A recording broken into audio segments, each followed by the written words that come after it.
En este video vamos a hablar acerca del principio ondulatorio de los rayos X, pero para esto es importante remontarnos un poco hacia la historia para entender bien cómo sucedió todo. En el año 1895, un físico llamado Wilhelm Conrad, que era profesor de la Universidad de Würzburg en Alemania, hizo un descubrimiento que cambió absolutamente todo el mundo de la ciencia, de la física y de las aplicaciones hasta la actualidad. En el siglo pasado, muchos investigadores se dedicaron a trabajar en el experimento con tubos de vidrio al vacío que tenían en sus extremos puntas metálicas. Ellos decían que si un voltaje muy alto pasaba entre cada punto, entonces se iba a generar una corriente eléctrica que iba a pasar de un extremo al otro. A esta corriente se le denominó rayos catódicos debido a que una punta era el terminal negativo, o sea, el cátodo, y el otro, el ánodo, era el terminal positivo. Años después se descubrió la naturaleza de estos rayos catódicos.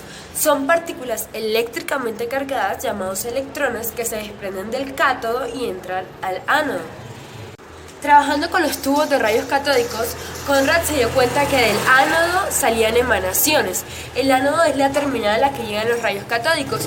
A estas emanaciones él les llamó rayos X o rayos incógnita, ya que desconocía su naturaleza.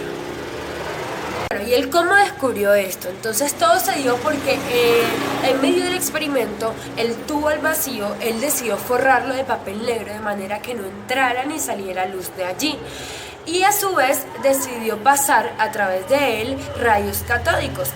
Entonces, al laboratorio estando a oscuras, se dio cuenta que una placa que estaba pintada y que se encontraba a 1 metro en un banco, a 1 metro del tubo al vacío, emitió una luz. Esta placa estaba pintada de platino cianuro de bario.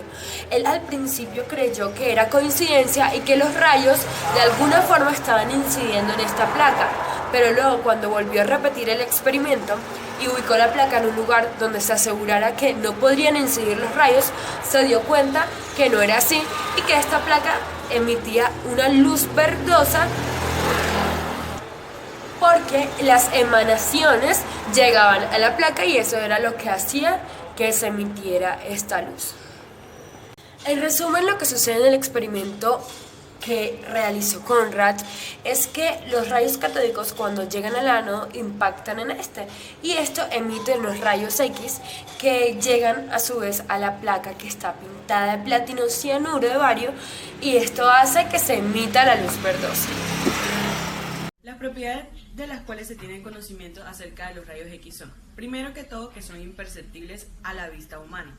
Segundo, algunas de las sustancias a las que llegan los rayos X se comportan como sustancias transparentes. Por ejemplo, el plomo es una de las sustancias menos transparentes ante los rayos X.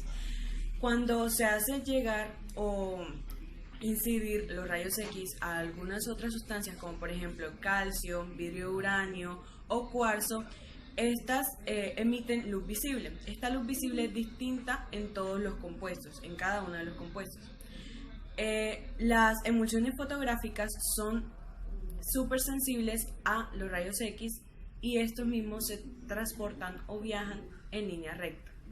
Dada la propiedad de los rayos X de atravesar sustancias y de ser absorbido de manera distinta, dependiendo la composición y la densidad de cada una de ellas, estos fueron aplicados inmediatamente a lo que hoy conocemos como radiografía, la cual es la aplicación más antigua y mejor conocida de los rayos X. Como es bien sabido, los rayos X se utilizan ampliamente en la medicina, aunque también se utilizan radiografías en la industria para la correcta fabricación de materiales, así como para detectar fallas en algunas maquinarias. Estas son algunas de las aplicaciones que tiene los rayos X. ¿Cómo funcionan los rayos X? Bueno, principalmente hay que producirlos y para producirlos se utiliza algo llamado tubo de rayos X. Este tubo de rayos X es una ampolla grande de cristal con vacío en su interior que está protegida por una carcasa forrada en plomo que presenta 2 terminales de alta tensión y una ventana que se utiliza para la salida de los rayos X. Además, este tubo de rayos X tiene aceite en su interior que es usado como amortiguador térmico. En sus extremos, el tubo presenta un polo negativo llamado cátodo y uno positivo llamado ánodo. El cátodo presenta uno o dos filamentos que generalmente están hechos en tungsteno. Se escoge este material debido a su alto número atómico y su resistencia a la fundición, ya que el proceso de creación de rayos X genera una enorme cantidad de calor. Por su parte, el ánodo puede ser fijo o giratorio.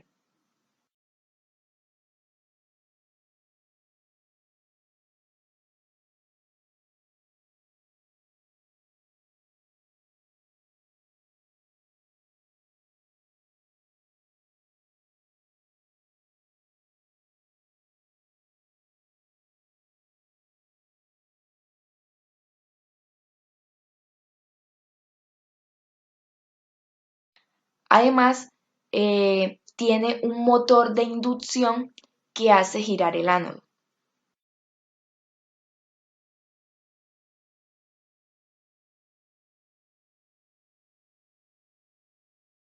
Lo que sucede en este proceso es que el motor empieza a girar y cuando el ánodo gira a alta velocidad, el cátodo comienza a calentar el filamento y desde la consola de mando se realiza un disparo.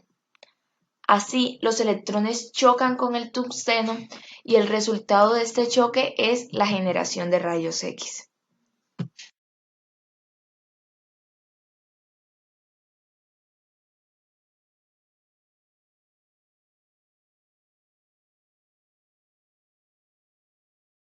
En el caso de una máquina de hacer radiografías médicas, por ejemplo, los rayos X pasan a través del cuerpo y son absorbidos en diferentes cantidades por diferentes tejidos.